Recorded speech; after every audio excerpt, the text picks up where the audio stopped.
하나님 말씀을 보겠습니다. 하나님 말씀은 디모데전서 1장 12절에서 14절까지 말씀입니다. 디모데전서 1장 12절에서 14절까지입니다. 찾으신 줄 알고 제가 봉독합니다. 나를 등하게 하신 그리스도 예수 우리 주께 내가 감사함은 나를 충성되이 여겨 내게 직분을 맡기심이니 내가 전에는 비방자요 박해자요 폭행자였으나 도리어 긍휼을 입은 것은 내가 믿지 아니할 때 알지 못하고 행하였음이라. 우리 주의 은혜가 그리스도 예수 안에 있는 믿음과 사랑과 함께 넘치도록 풍성하였도다. 아멘.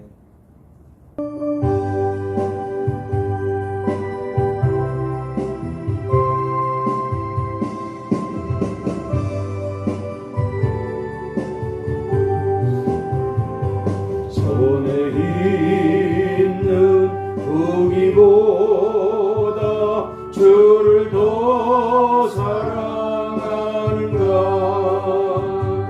이슬 같은 목숨보다 주를 더 사랑하는가. 사랑의 길 잃어가면 주님 만날 수 없어. 헛된 영화 바라보면 사랑할 수도 없어. 잠시 머물 이 세상은 헛된 것들 뿐이니 주를 사랑하는 마음 금보다 더 귀하다. 큰 물결이 뛰노라도 주를 더 찬양하는가. 큰 환란이 닥쳐와도 주를 더 찬양하는가. 깊은 잠에 빠진 영혼 주님 만날 수 없어. 근심 걱정하는 자는 찬양할 수도 없어. 잠시 머물 이 세상은 헛된 것들 뿐이니 주를 찬양하는 마음 금보다 더 귀하다. 언제 다시 주 오실지 아는 이가 있는가. 신랑으로 오실 주님 맞을 준비되었는가. 기름 없는 등불 들면 주님 만날 수 없어. 제일 나팔 소리 나면 예비할 수도 없어. 잠시 머물 이 세상은 헛된 것들 뿐이니 주를 맞을 준비함이 금보다 더 귀하다.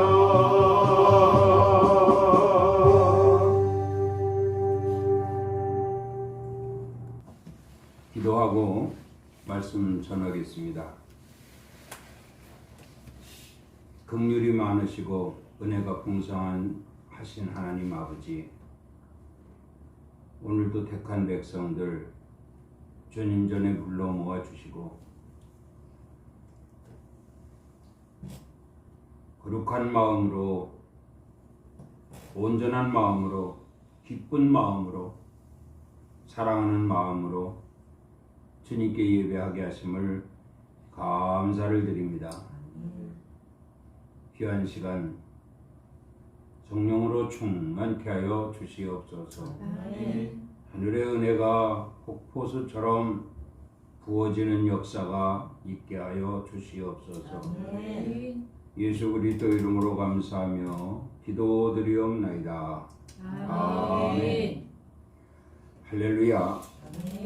오늘 또 우리 주님이 함께 하시는 줄을 믿습니다. 오늘 말씀 제목은 부르심의 은혜입니다. 먼저 이 사도 바울은 아시아의 7교회를 세웠죠.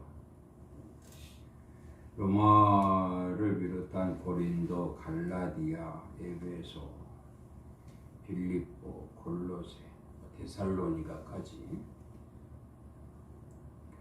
아시아 7교회를 세우고 또 우리에게 복음으로 주신 성경 13권을 기록한 정말 사도 중에서도 가장 훌륭한 그러한 바울을 우리가 오늘 또 이 귀한 시간에 기억을 하고 또 말씀을 통해 은혜를 나눌 수 있기를 주의 이름으로 축원합니다. 이 사도 바울은 에베소 교회를 세우고요. 그 교회에다 제가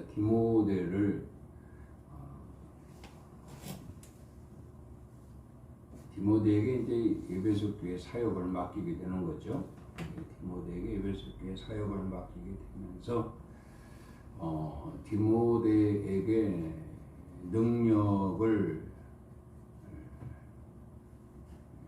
능력 있게 했고 또 그로 말미암아 맡겨준 이 귀한 사역을 감당하게 하기 위한 귀한 말씀을 우리에게 알 수 있도록 우리도 이 말씀을 기억하며 이 말씀을 통하여 정말 부르심의 은혜가 무엇인가 이것을 깨달을 수 있도록 기록한 말씀인 것을 볼 수가 있습니다. 바울은 디모데에게 이런 부탁을 했지요. 너는 진리의 말씀을 옳게 분별하여 부끄러울 것이 없는 일꾼으로 인정된 자로서 자신을 하나님 앞에 온전히 드리기를 힘쓰라. 이렇게 말씀했습니다. 당부죠. 부탁이죠. 사역을 맡길 때에 디모데에게 부르심의 은혜를 알라는 겁니다. 그래서 진리의 말씀을 온전하게 분별을 하고 부끄러울 것이 없는 자로 일꾼이 되라. 맡겨진 사역을 온전히 감당하기를 힘쓰라. 이렇게 부탁을 했습니다. 일꾼에게는 당연히 품삯이 있게 마련입니다. 일꾼에게 제대로 된 품삯을 주게 되는데 어떤 일꾼에게 제대로 된 품삯을 주느냐 하면 맡겨준 일을 온전히 감당하는 자, 맡겨준 일을 해내는 자, 이런 자를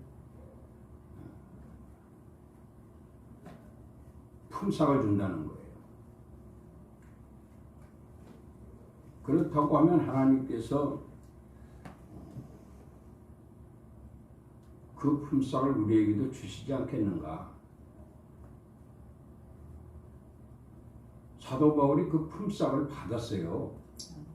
그 품삯을 받은 말씀을 보면은 이제후로는 나를 위하여 의의 면류관이 예비되었으므로 주 곧 의로우신 재판장이 그날에 내게 주실 것이며 내게만이 아니라 주의 나타나심을 사모하는 자들에게 그 사모하는 모든 자에게도 줄 것이다 이렇게 말씀을 했어요.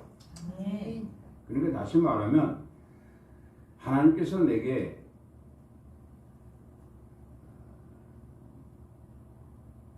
하나님이 나를 부르셨고 또 나는 그 부르심의 은혜를 깨달아 그 부르심에 합당한 자로 맡은 바 직분을 다했다. 그랬더니 하나님이 내게 품삯을 주셨다. 그 품삯이야말로 의의 면류관이다. 그리고 그 품삯은 나에게뿐만이 아니라 정말 부르시고 일을 맡기셨을 때 그 일을 온전히 하는 자들에게 그 일을 감당하는 자들에게 똑같이 나와 같이 같은 품삯을 주실 것이다. 이런 말씀을 하셨어요. 그러니까 디모데가 얼마나 감사한 일입니까? 우리는 오늘 교동문 시편 90편을 교독했고요. 오늘 우리가 부른 찬송조차도 이 310장 이 찬송조차도 참 이 세상은 잠깐 왔다가는 아침에 비쳤던 풀잎에 비쳤던 이슬이 해가 나면서 말라버리는 것처럼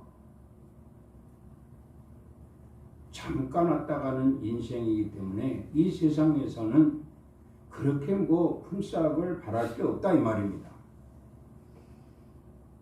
그런데 감사해야 할 일은 영원한 나라 하나님 나라 영생의 삶을 살게 될 그곳에서 면류관으로 품삯을 주시겠다는 거예요. 의의 면류관으로 영광의 면류관으로 생명의 면류관으로 우리가 바라고 소망하는 것이 그거 아닙니까? 이 품삯이야말로 더 이상 바랄 것이 없죠. 정말 잠깐 왔다가는 이 나그네 삶에서 우리가 예수 믿고 구원받고 그리고 하나님 나라 소망을 가지고 이제 남은 삶을 살아가게 될 때에 이 또한 역시 순간이요. 찰나라고 했습니다. 지나갈 수밖에 없는 잠깐 있다 지나갈 수밖에 없는 이 순간에 우리가 헛되이 보내지 아니하고 일꾼으로 부르심의 은혜를 깨달아 거기에 합당한 자로서 하나님의 일을 감당한다면 반드시 품삯이 있게 될 것이니 이런 기회를 바울을 통해 디모데에게 주었다라고 하는 것 디모데는 그냥 감사할 수밖에 없습니다. 이러한 부르심의 기회를 디모데에게 뿐만 아니라 오늘 저와 여러분에게도 주신 것을 감사하지 않을 수가 없는 거예요. 그래서 우리는 또 감사합니다. 주님 감사합니다. 그런데 중요한 것은 이 디모데가 감사해야 할 주님의 은혜가 무엇일까? 다시 한번 되새김질 하자는 거죠. 디모데가 감사해야 할 주님의 은혜,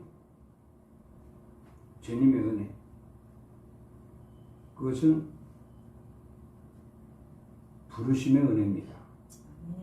제목이 멋있잖아요. 부르심의 은혜. 주님이 바울을 통해서 디모데를 부르셨어요. 역시 주님은 오늘 이 강단에서 주시는 메시지로 인하여 주님께서 나를 부르셨구나. 얼마나 감사한 일입니까? 주님께서 나를 부르셨구나. 왜 부르셨을까? 주님께서 왜 나를 부르셨을까? 두 가지로 말씀을 주고 있습니다. 오늘 이 말씀에 은혜가 되시길 주의 이름으로 축원합니다. 먼저 첫 번째로는 일꾼으로 부르시는 은혜입니다. 오늘 본문 12절에 보면 나를 등하게 하신 그리스도 예수 우리 주께 내가 감사함은 나를 충성되이 여겨 내게 직분을 맡기심이니 이렇게 말씀을 합니다. 충성되이 여겼다는 거예요. 그러면 바울이 정말 처음부터 충성된 일꾼이냐? 아니다 이 말입니다. 그 13절에 보면 내가 전에는 비방자요 박해자요 폭행자였으나 비방자요 박해자요 폭행자였다 이런 얘기입니다. 하나님을 비방하고 다시 말하면 삼일체 하나님이신 우리 예수 그리스도를 비방했다는 거예요. 바울이 말이죠. 그 바울이 된 것은 하나님의 은혜입니다. 그의 본래 이름은 사울이었습니다. 사울은 하나님을 비방했어요. 다시 말하면 예수 그리스도를 비방했다 이 말입니다. 그러니까 예수 그리스도가 하나님이 될 수 없다. 이게 비방입니다. 어떻게 예수가 하나님이냐? 이게 비방이에요. 이러고 다녔다는 거예요. 그리고 뭘 했어요? 여기 박해자라고 해서 박해자. 박해라고 하는 것은 무시했다는 겁니다. 눌렀다는 거예요. 그러니까 지배자가 지배당하는 자를 억압하듯이 그렇게 누른 거예요. 자기가 뭐 그렇게 대단한 사람이라고 예수 믿는 사람들을 박해했습니다. 사람 취급을 안 했습니다. 잡아서 감옥에 가두기를 여러 차례 했고요. 행여 죽여도 무관하다라는 식으로 엄청난 박해를 했습니다. 역시 여기는 폭행이 가입이 되겠죠. 개입이 되겠죠. 폭행이 개입이 됩니다. 이렇게 전에는 비방자요, 박해자요, 폭행자였다는 것을 예수를 믿고 그가 진정 부르심에 합당한 자가 될 때 깨달은 거예요. 과거에는 내가 이랬었으나 도리어 긍휼을 입은 것은 긍휼을 입었다. 긍휼. 하나님의 긍휼이죠. 하나님의 긍휼. 이 긍휼을 믿고 비로소 부르심의 은혜를 깨닫고 거듭나고 변화돼서 내가 잠깐 왔다가는 이 인생이 뭐 그리 대단하다고 영원하신 하나님 삼일체 하나님이신 예수 그리스도 이 땅을 구원하러 오신 주님을 찬양하지 못할 망정 그 박해하고 비방하고 그 주님을 믿는 자들을 폭행하고 잡아 가두고 죽이고 엄청난 죄지요. 그 엄청난 죄를 졌음에도 불구하고 하나님은 자기를 불러주셨다는 거예요. 이렇게 불러주신 것은 보니까 일꾼으로 불렀다 이런 얘기입니다. 일꾼으로. 여러분 일꾼이 뭡니까? 경험자들이거든요. 일을 시킬 때 그 일의 경험, 그 일의 다분히 경험을 가진 자들을 불러서 쓰잖아요. 분야별로. 그런데 이 바울은 사울이었을 때 정말 유대교의 율법에 상당히 충성된 자였어요. 그러니까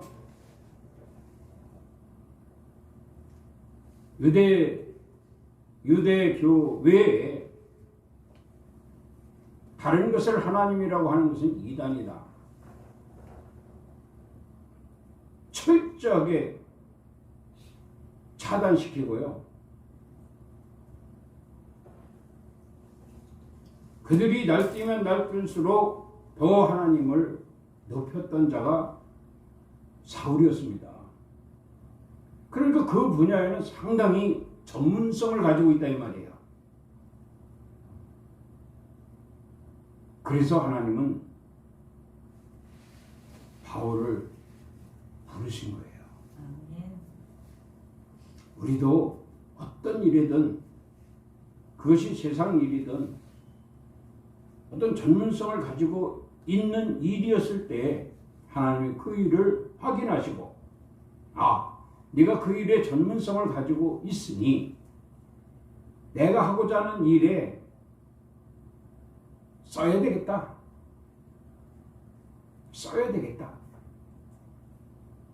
하나님 마음에 딱 합하면 하나님 반드시 그를 부르십니다. 그래서 저와 여러분도 하나님 부르신 거예요. 그렇다고 하면 하나님이 부르신 데에는 분명히 하나님이 이 일을 시키기 위해서 부르셨다는 겁니다. 그럼 그 일이 뭐냐? 수도 없이 말씀드리지만 그 일은 열매 맺는 길입니다. 그 일은 영혼 구원하는 길입니다.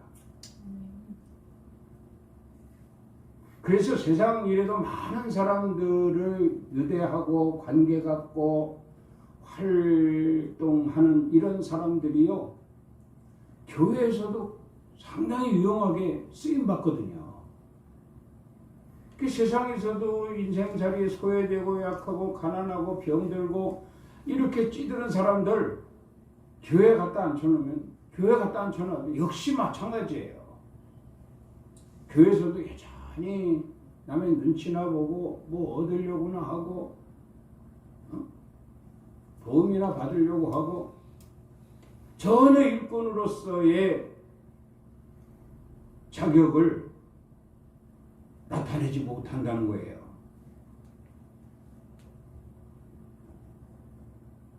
하나님이 부르시는 첫 번째는 일꾼으로 쓰시기 위해 부르셨다. 아멘입니까? 아멘. 마태복음 4장 19절에도 보면 말씀하시되 나를 따라오라 내가 너희를 사람을 낚는 어부가 되게 하리라 하시니 그들이 곧 그물을 버려두고 예수를 따르니라 이렇게 말씀을 합니다. 아멘. 바닷가에서 고기를 잡는 사람들을 부르신 거예요. 그러니까 그들은 세상에서도 고기를 잡는 방법과 수단을 알고 있다 이 말입니다. 괜히 예수님이 할 일 없어 디베라 바닷가, 이 갈릴리 바닷가로 가서 어부들을 부르셨을까? 아닙니다. 그들은 정말 물고기 잡는 기술을 알고 있어요. 포인트도 알고 있죠. 무엇을 잡는 어떤 고기를 잡는 데는 어떤 그물을 써야 된다는 것도 알고 있죠. 날씨도 오늘은 비가 오겠다, 오늘은 바람이 불겠다, 오늘은 화창하겠다, 다 알고 있습니다. 그러니까 하나님이 그들을 찾아가신 거예요. 지금은 너희가 물고기를 잡고 있으나 이제는 사람을 낚는 어부가 되게 할 것이다. 그러니까 다시 말씀드리면 영혼 구원을 위한 일꾼으로 쓰시겠다는 겁니다. 보람이 있을 것 같지 않아요? 이렇게 부르셨다는데 자부심과 긍지가 있어요, 우리. 근데 고기를 잡는 일에도 말이죠. 매번 고기가 풍어가 아닙니다. 매번 만선을 가지고 돌아오는 게 아니에요. 하다 보면 어떤 날은 공치기도 하고 어떤 날은 뭐 소량의 이 물고기를 잡아오기도 하고 어떤 날은 또 배가 가득하여 다른 어부들을 손을 빌어서 또 이제 가지고 올 수 있을 정도로 풍어가 되기도 하고 말이죠.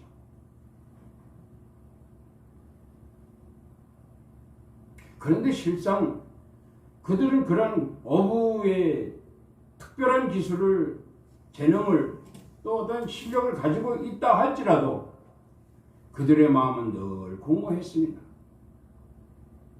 전문성을 가지고 있는 어떤 기술이 있다 할지라도 그들의 마음은 참 공허했다는 얘기죠. 그 공허한 마음에 개입된 것이 주님이었습니다. 뭔가 획기적인 다른 일을 할 수 있도록 주님께서 이 어부들에게 지시하신 거죠. 내가 너희를 사람을 낚는 어부가 되게 하리라. 아멘. 그래서 그들은 그것이 너무 감사했던 거예요. 그 시대적인 어떤 이 상황을 보면은 이 어부들은 천민 중에서도 천민 취급을 받습니다.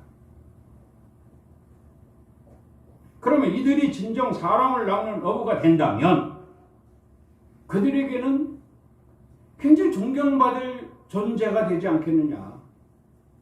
교회에서도 그러지 않습니까? 아무개 집사가 뭐 몇 명을 전도했다고 합시다. 그로 인해 전도된 사람들이 그 집사님을 존경해요. 우러러봐요. 다른 사람 말 안 들어요. 그 집사님 보고 교회 다녀요. 얼마나 자랑스럽습니까? 그러니 교회에 헌신하고 봉사하고 충성하는 그 모습을 통해서 그 전도된 자들도 역시 따르게 돼 있습니다. 교회가 그렇게 해서 부흥되는 거예요. 이것이 진정 하나님 보시기에 얼마나 기뻐하시겠는가. 얼마나 보람이 있는 일을 하나님이 내가 정말 자목에 부르기를 보람이 있는 일을 했다. 내가 그에게 의의 멸류관을 예비하겠다.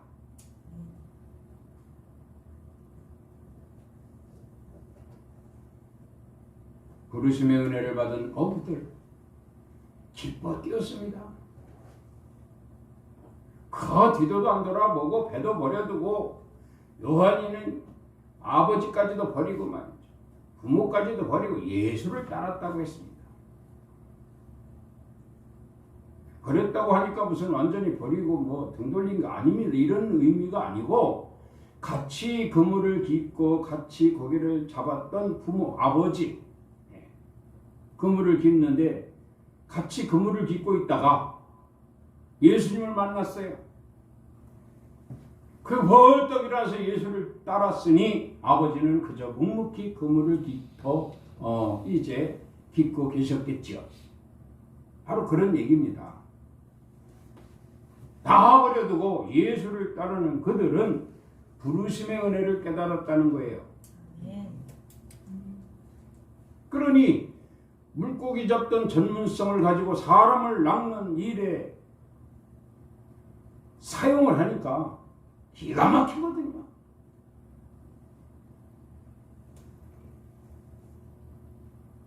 출애굽기 4장 11절에도 여호와께서 그에게 이르시되 누가 사람의 입을 지었느냐, 누가 말 못하는 자나 못 듣는 자나 눈 밝은 자나 맹인이 되게 하였느냐, 나 여호와가 아니냐. 그러니 이제 가라, 내가 내 입과 함께 있어 할 말을 가르치리라. 모세를 부르신 거 아닙니까?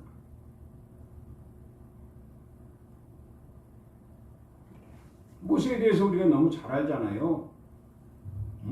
그는 애굽의 왕자로 컸습니다. 그게 정말 다인 줄 알았어요. 그랬더니 본의 아니게 살인자가 됐죠. 광야로 도망갔죠. 바로의 낯을 피해 도망갔죠. 이젠 꼼짝없이 아무것도 할 수 없는, 다 벗어버린, 그저 몸뚱이 하나만 있는 초라한 모습이 아닐 수가 없습니다. 절망 상태였던 그에게 하나님 말씀합니다. 누가 사람의 입을 지었느냐? 누가 말 못하는 자나 못 듣는 자나 눈 밝은 자나 맹인이 되게 하였느냐? 나 여호와가 아니냐? 나 여호와가 아니냐? 그러니 네가 지금은 이렇다 할지라도 과거에 네가 애굽의 왕자의 신분을 가지고 정말 자랑스럽게 그 권세를 누리며 살았지 않았느냐? 그 권세를 내가 네게 주리라. 내가 한다면 할 수 있느니라. 하나님이 하시면 못하실 일이 없다. 아멘. 우리가 믿는 하나님은 바로 그런 하나님입니다. 아멘. 다 책임져 주신다는 거예요.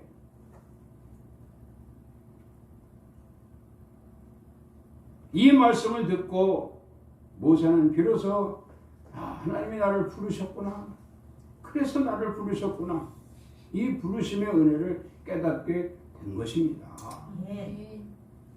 그렇다고 하면 오늘 여러분들은 하나님이 왜 부르셨을까? 한번 점검을 해봐야 돼요.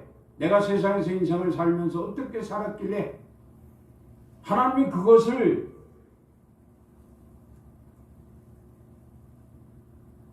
하나님 편에서 이용하시려고, 나를 쓰시려고 나를 부르셨을까? 한번 생각을 해봐야 됩니다. 그래서 세상에서 살아왔던 그러한 모든 기술이나 또 실력이나 또 재능이나 이런 것들을 되찾아내서 하나님의 영광을 위해 사용할 수 있는 진정 부르심에 합당한 자들이 되어야 할 것이다. 아멘. 그래서 나를 일꾼으로 부르셨구나. 생각해 볼 수 있는 여러분이 될 수 있기를 주의 이름으로 축원합니다. 아멘. 룻기 2장 8절에 이런 말씀을 했습니다. 보아스가 룻에게 이르되 내 딸아 들으라. 이삭을 주우러 다른 밭으로 가지 말며, 포인트가 이겁니다. 이삭을 주우러 다른 밭으로 가지 말며, 여기서 떠나지 말고 나의 소녀들과 함께 있으라. 그러면 보아스의 밭은 지금 우리에게 비유로 무엇인가? 바로 우리가 예배하는 성전입니다. 아멘. 이 성전이 밭이에요. 이 성전이 밭인데 여기를 못 떠나게 하는 거예요. 너는 여기 내 딸아 내 말을 들으라. 너는 내 밭을 떠나지 말라. 그리고 이곳에서 다른 소녀들과 함께 있으라. 함께 있으며 이삭을 주스라는 얘기입니다. 다른 소녀들은 바로 교회 성도들입니다. 그리고 나는 룻입니다. 하나님의 성전은 보아스의 밭입니다. 이 성전에 하나님이 나를 둔 것은 저 여러 사람들과 함께 있게 하기 위하여 나를 두었다는 말입니다. 그런데 함께 있게 하기 위해 나를 둔 것으로 끝나느냐? 그게 아니에요. 그럼 무엇인가 보니까 이 룻은요 참 열심히 사는 사람이었어요. 자기 나라 모압에서도요 어머니 나오미를 청성껏 모시고 형제 위에 가족 사랑, 부모 공경, 이미 보아스는 그의 소문을 들어서 알고 있어요. 이 또한 역시 룻이 세상에서 있었던 일 아닙니까? 부모를 공경하죠. 자식, 형제 사랑하죠. 가족 사랑하죠. 가족들을 위해서라면 물불 안 가리고 일하죠. 열심히 산 사람입니다. 그런 사람을 내 밭에 두는 거예요.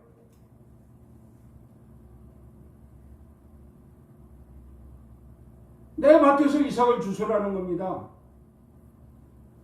그러면 이제 그 시대에는 이렇게 가난한 사람들에게 뭐 이렇게 베푸는 심정으로 사방에 있는 구석에 있는 이런 이삭들은 자르질 않아요. 추수를 안 해갑니다. 그냥 버려둡니다. 그리고 웬만큼 땅에 떨어진 건 다 버려둬요. 그래야 그거 주워서 가난한 사람들이 먹고 살지 않겠습니까? 그 가난한 사람들이 막 그 이삭을 주워서 그 밭으로 오는 거예요. 밭으로 오는데 여기에 룻을 두겠다는 것은 열심히 본이 되는 룻이었기 때문에 그로 말미암아 다른 사람들이 본을 받을 수 있도록.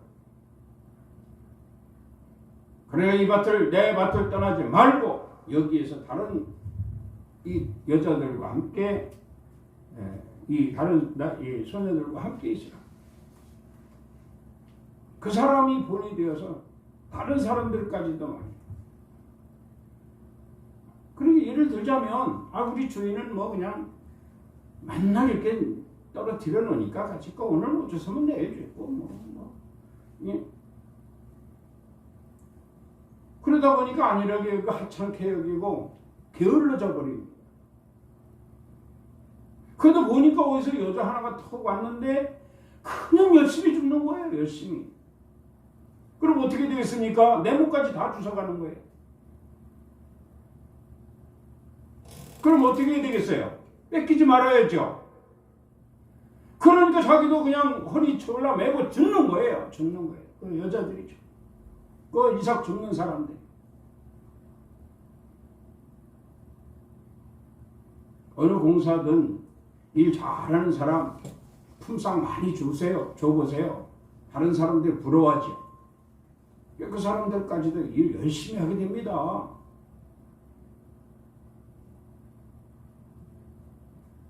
게으르면요 다 뺏겨요 남에게. 그러나 열심히 일하니까 본이 되잖아요.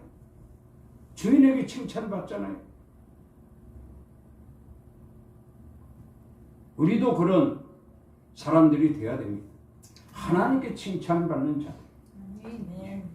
이런 성도들이 되기를 주의 이름으로 축원합니다. 아멘. 두 번째로 뭐가 있는고 하면 값없이 도와주시는 은혜입니다. 값없이 도와주시는 은혜. 오늘 본문 말씀에 14절을 보면 이런 13절이죠. 13절을 보면 도리어 긍휼을 입은 것은 이렇게 말씀합니다. 도리어 긍휼을 입었다는 겁니다.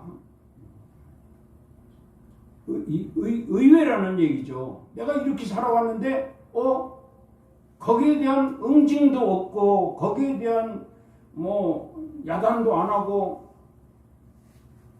바로 긍휼을 베푸시는 거예요. 긍휼을. 이 긍휼이라고 하는 것은 뭔가 하니 긍휼은 이겁니다. 긍휼은 도와주다. 긍휼은 도와주다는 거예요. 하나님이 도와주시는 도와주시.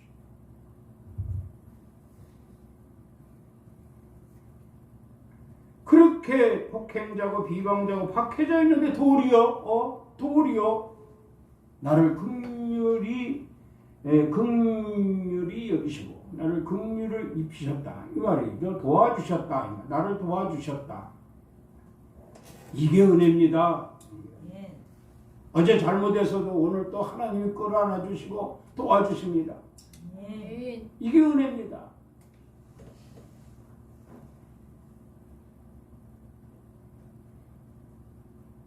에베소서 2장 8절에 보면 너희는 그 은혜에 의하여 믿음으로 말며 구원을 받았으니 이것은 너에게서 나는 것이 아니라 하나님의 선물이라 그랬습니다. 구원이 뭡니까? 구원이 건져내는 거 아닙니까? 건져내.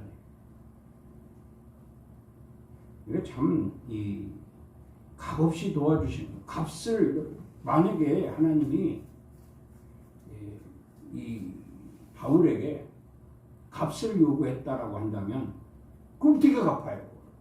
내가 나쁜 짓 폭행자고 비방자고 박해자였는데 그걸 무슨 수로 그걸 갚으냔 말이에요. 못 갚잖아요. 갚을 길이 없잖아요. 내가 전에 그랬었는데 무슨 수로 갚고 내가 하나님의 긍휼을 잊겠습니까? 내가 무슨 수로 갚고 그 부르심의 은혜를 받겠습니까? 이거거든요. 그런데 하나님은 그냥 다 덮어주셨어요. 다 덮어주셨어요. 이게 구원입니다. 이게 구원이에요. 이게 구원. 건져내시고 살리시고 지키십니다. 아멘. 나를 건져내시고 나를 살리시고 나를 지키신다. 그 죄악이잖아요. 죄악. 죄악에서 건져주시고 또 살려주시고 나를 지켜주시고 나를 살리셨다 이 말이에요. 나를 살려주시고 나를 지켜주신다 이 말입니다. 이게 하나님의 긍휼입니다. 이 긍휼이 바로 은혜인 줄 믿으시기 바랍니다. 아멘.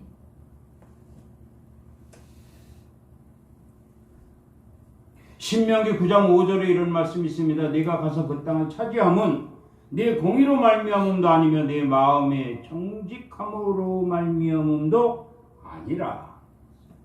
네가 잘나서가 아니라. 나 잘난 거 하나 없거든. 미련하지요. 어리석지요.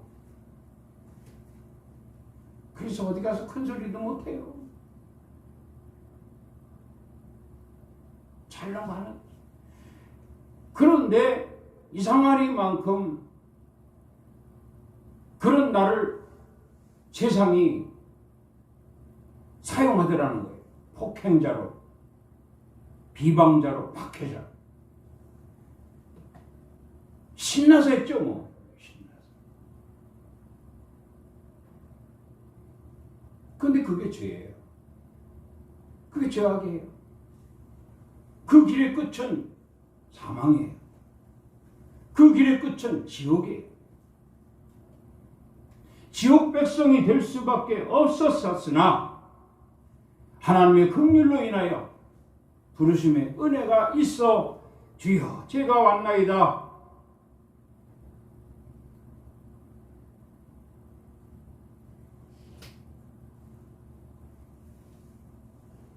제가 가지고 있는 세상에서 사용하던 모든 것들 주를 위해 쓰겠나이다.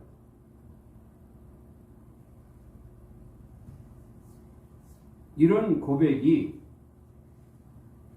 이렇게 아시아 이국교회를 세우게 되고 또 성경 복음 13권 로마서에서부터